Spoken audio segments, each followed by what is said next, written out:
दोस्तों, बात करें अगर अंतर्राष्ट्रीय क्रिकेट की, तो इस खेल के हर दौर में जन्म लेने वाले हर व्यक्ति को इस खेल का पिछला दौर ज्यादा आकर्षित करता है, क्योंकि उन्हें लगता है कि पिछले दौर में आज के दौर से ज्यादा अच्छे खिलाड़ी थे। लेकिन वो कहते हैं ना कि हर दौर की अपनी खासियत होती है। ऐसा ही कुछ 21वीं सदी के साथ भी है। इस दौर में क्रिकेट देखने वाले लोगों ने भले ही डॉन ब्रैडमैन और सुनील गावस्कर के बारे में सिर्फ सुना हो, लेकिन आज के लोग इस बात पर खुद को खुशनसीब समझते हैं कि उन्होंने सचिन को 14 सालों तक खेलते देखा है। आज के लोगों को ठीक ऐसी ही खुशी केविन पीटरसन भी देते हैं। केविन पीटरसन नए दौर के क्रिकेट के लिए भगवान की देन की तरह थे, जो लोगों को सब कुछ भुलाकर सिर्फ उन्हें देखने के लिए मजबूर कर देते थे। हमारी नई series starts from 2011 world cup के इस एपिसोड में हम इसी बेहतरीन बल्लेबाज के बारे में बात करने वाले हैं। नमस्कार, मेरा नाम है अनुराग सूर्यवंशी और आप देख रहे हैं नारा टीवी। 27 जून साल 1980 के दिन साउथ अफ्रीका के पीटर मेरिटबर्ग शहर में पिता जैनी और मां पेनी के घर केविन पीटरसन का जन्म हुआ था। केविन के पिता का संबंध जहां साउथ अफ्रीका से था,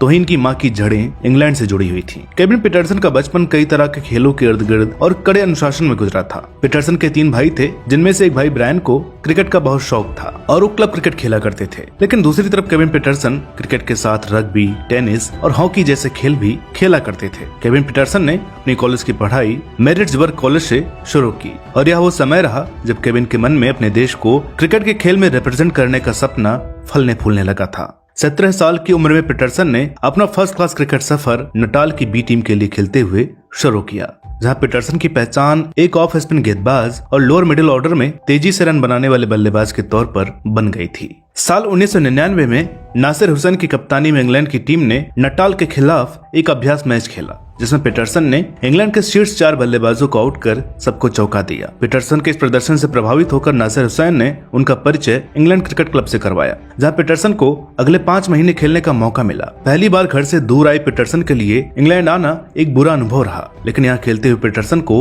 एक बात का अनुभव हो गया था कि एक ऑफ स्पिन गेंदबाज के तौर पर उन्हें क्रिकेट में ज्यादा मौके नहीं मिलेंगे। इसलिए केविन ने इंग्लैंड में अपने बल्लेबाजी पर अधिक ध्यान देना शुरू किया और एक बेहतरीन बल्लेबाज के रूप में वापस अफ्रीका आ गए। इंग्लैंड में मिली प्रशंसाओं के बावजूद भी केविन को अफ्रीका वापस आने के बाद टीम से ड्रॉप कर दिया गया था, जिसके पीछे का कारण अफ्रीकी क्रिकेट का कोटा सिस्टम था, जिसके अनुसार स्टेट टीमों को प्लेइंग 11 में कम से कम 4 आश्रित खिलाड़ियों को शामिल करना आवश्यक था। अपनी टीम से पहली बार बाहर हुए पीटरसन को जल्द ही यह महसूस हो गया था कि यह नियम उन्हें क्रिकेट के मैदान पर वो सब कुछ हासिल नहीं करने देगा जो वो करना चाहते हैं, और इसलिए उन्होंने अपने देश को छोड़ने का फैसला कर लिया। साउथ अफ्रीका के पूर्व क्रिकेटर क्लाइव राइस, जो साल 2000 में नोटिंघमशायर की काउंटी टीम के कोच थे, उन्होंने पीटरसन को स्कूली स्तर पर खेलते हुए देखा था और उनके खेल से काफी प्रभावित भी हुए थे। ऐसे में क्लाइव को जब मालूम हुआ कि पीटरसन इंग्लैंड में काउंटी क्रिकेट खेलने जा रहे हैं, तो क्लाइव ने पीटरसन को अपनी टीम में जुड़ने के लिए कहा, जिसे केविन ने मान लिया और इस तरह केविन के क्रिकेट सफर का एक नया अध्याय शुरू हुआ। नोटिंघमशायर के लिए खेलते हुए केविन का पहला सीजन शानदार रहा, जिसमें इनके बल्ले से 57 की औसत से 1275 रन निकले थे। इस प्रदर्शन के बाद केविन को इंग्लैंड की नेशनल टीम में शामिल करने की भी बातें होने लगी थी, लेकिन इसके लिए पीटरसन को 4 साल इंग्लिश काउंटी क्रिकेट में जमे रहना जरूरी था। अगले साल पीटरसन ने अपनी टीम की तरफ से खेलते हुए एक ही सप्ताह में लगातार 4 शतक लगाने का कारनामा कर दिखाया। अगले साल 2003 में भी पीटरसन का प्रदर्शन शानदार रहा, लेकिन इस सीजन नोटिंघमशायर टीम का प्रदर्शन कुछ खास नहीं रहा था, जिसका परिणाम यह हुआ कि इस टीम को सेकंड डिवीजन में डिमोट कर दिया गया। पीटरसन ने अपनी टीम के खराब प्रदर्शन का कारण ट्रेंट ब्रिज स्टेडियम को बताया, जहां की पिच गेंदबाजों को ज्यादा मदद कर रही थी। इस बात को लेकर पीटरसन और काउंटी अधिकारियों के बीच विवाद पैदा हो गया और आगे जब पीटरसन ने इस बारे में अपने कप्तान से बात की, तो वो भी पीटरसन से इस कदर नाराज हो गए कि बातचीत के बाद उन्होंने पीटरसन की kit bag Trent bridge stadium की बालकनी से नीचे फेंक दिया था। अपने क्रिकेट के शुरुआती दौर में यह पीटरसन की जिंदगी का सबसे बड़ा विवाद था, लेकिन भविष्य से बेखबर पीटरसन आगे बढ़ते जा रहे थे। डोमेस्टिक क्रिकेट में लगातार अच्छा प्रदर्शन करते आ रहे पीटरसन को साल 2004 में इंग्लैंड की नेशनल टीम को अंतर्राष्ट्रीय स्तर पर रिप्रेजेंट करने का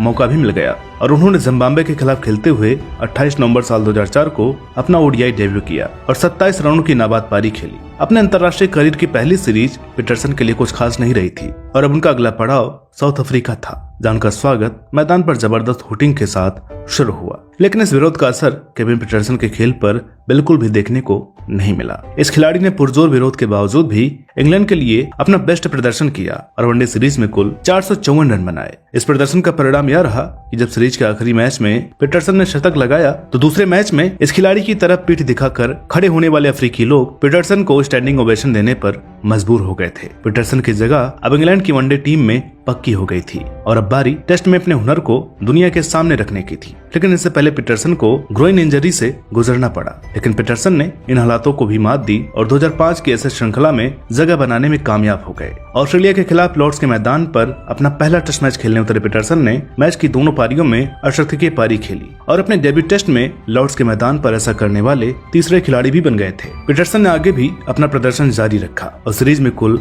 473 रन बनाए, जिसकी बदौलत एशेज ट्रॉफी एक लंबे अरसे के बाद इंग्लैंड वापस आ पाई थी। पीटरसन के प्रदर्शन से खुश होकर इंग्लैंड क्रिकेट बोर्ड ने इन्हें अपना सेंट्रल कॉन्ट्रैक्ट थमा दिया और यह तय हो गया था कि ऑस्ट्रेलिया के खिलाफ अजीब सी हेयर स्टाइल के साथ उतरा यह नौजवान आगे कई सालों तक इंग्लिश क्रिकेट को रोशन करता रहेगा। केविन पीटरसन के खेल में लोगों को खुद से जोड़ लेने की काबिलियत थी। यह खिलाड़ी पहली ही गेंद से मैच को रोमांचक बनाने का हुनर रखता था, जिसके उदाहरण आगे इनकी कई पारियों में नजर आने वाले थे। साल 2005-6 के दौरान पीटरसन ने पाकिस्तान और भारत के खिलाफ अच्छा प्रदर्शन किया। हालांकि भारत के खिलाफ खेलते हुए टेस्ट सीरीज में वो कुछ विवादों का हिस्सा भी रहे, लेकिन कोई भी चीज उन्हें अपने फोकस से दूर नहीं कर पाई थी। भारत के खिलाफ वनडे सीरीज में पीटरसन इंग्लैंड के लिए सबसे ज्यादा रन बनाने वाले बल्लेबाज रहे और इस सीरीज के दौरान उन्होंने विवियन रिचर्ड्स के 21 वनडे पारियों में 1000 रन बनाने वाले रिकॉर्ड की बराबरी कर ली थी। मई 2006 में श्रीलंका के खिलाफ एक टेस्ट मैच खेलने के दौरान पीटरसन ने क्रिकेट में एक नया शॉट स्विच हिट इजाद किया, जो आगे चलकर कई बल्लेबाजों की बैटिंग स्टाइल में 4 चांद लगाने वाला था। पीटरसन ने आगे एशेज सीरीज में इंग्लैंड के लिए बेहतरीन प्रदर्शन किया और अब यह बल्लेबाज आईसीसी रैंकिंग में भी धीरे धीरे आगे बढ़ रहा था। एशेज सीरीज में 490 रनों के साथ पीटरसन ने खुद को सबसे बेहतरीन साबित कर दिया था, लेकिन वो इंग्लैंड को हार से नहीं बचा पाए थे। साल 2007 में पीटरसन ने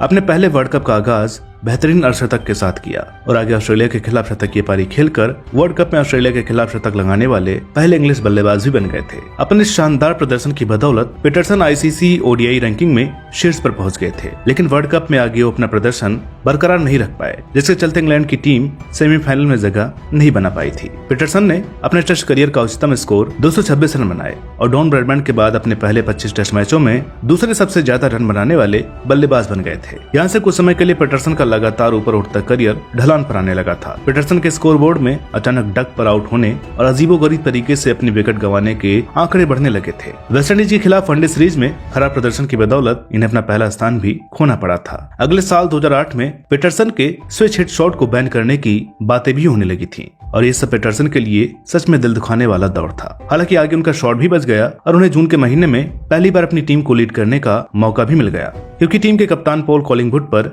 4 मैचों का बैन लग गया था। आगे जब पॉल कॉलिंगवुड और माइकल वॉन ने टेस्ट, वनडे और T20 की कप्तानी से हाथ खींच लिए तो पीटरसन को इंग्लैंड टीम का अस्थायी कप्तान नियुक्त कर दिया गया। एक कप्तान के तौर पर टेस्ट मैच खेलने उतरे पीटरसन ने अफ्रीका के खिलाफ शतक लगाया और अपनी टीम को जीत दिलाई, जिसके बाद इंग्लैंड ने अफ्रीका के खिलाफ वनडे सीरीज भी अपने नाम की। लेकिन इसके बाद भारत के खिलाफ पीटरसन की टीम को वनडे सीरीज में हार झेलनी पड़ी थी। इस वनडे सीरीज के दौरान ही मुंबई शहर पर आतंकवादी हमला हुआ था, जिसके चलते इंग्लैंड की टीम बिना टेस्ट सीरीज खेले वापस इंग्लैंड चली आई थी। लेकिन ये पीटरसन ही थे जिन्होंने भारत और भारतीय क्रिकेट के इस बुरे दौर में देश की मदद की और भारत पर भरोसा करते हुए अपनी टीम सहित टेस्ट सीरीज खेलने वापस भारत लौटे। हालांकि इंग्लैंड यह सीरीज भी हार गया था, लेकिन पीटरसन की टीम ने अपने इस कदम से पूरे विश्व को अपना मुरीद बना लिया था और इसी वजह से खुद सचिन तेंदुलकर ने भी पीटरसन को धन्यवाद कहा था। भारत से मिली हार के बाद पीटरसन ने इंग्लैंड टीम के कोच पीटर मोर्स को हटाने की मांग की और मीडिया के सामने यह भी बयान दिया कि इंग्लैंड के कैंप में सब कुछ ठीक नहीं चल रहा है। आखिरकार मोर्स को साल 2009 में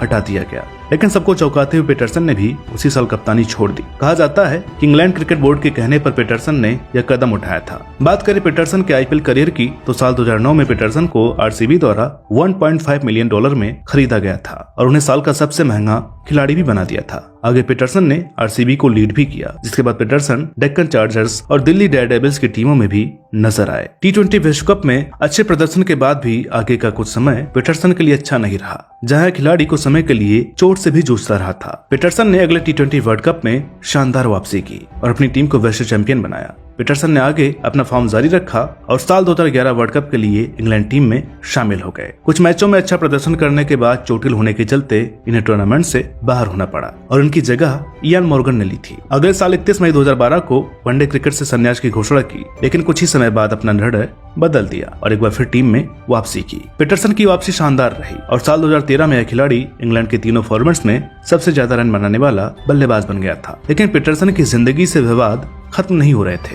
पीटरसन और उनके कोच फ्लावर के बीच चल रही गर्मागर्मी साल 2014 में बाहर आ गई। पीटरसन को अपने कोच का तरीका बिल्कुल भी रास नहीं आ रहा था और इस वजह से उनका प्रदर्शन भी लगातार ढलान पर आने लगा था। इसका नतीजा यह हुआ कि पीटरसन के करियर की आखिरी टेस्ट सीरीज के बाद इंग्लैंड क्रिकेट बोर्ड ने उन्हें साफ तौर पर यह कह दिया कि उन्हें आगे इंग्लैंड की टीम में सिलेक्शन के लिए कंसीडर नहीं किया जाएगा। मतलब साफ था कि एक बेहतरीन बल्लेबाज को अपना करियर एक अनचाहे मोड़ पर खत्म करना पड़ा। लेकिन पीटरसन फ्रेंचाइजी क्रिकेट 2018 तक खेलते रहे। उन्होंने 104 टेस्ट और 136 वनडे मैच खेले, जिनमें इनके रनों का आंकड़ा क्रमशः 8181 और 4440 है। तो दोस्तों आज के इस एपिसोड में बस इतना ही। मिलते हैं आपसे अगली वीडियो में एक और नई कहानी के साथ। तब तक के लिए नमस्कार।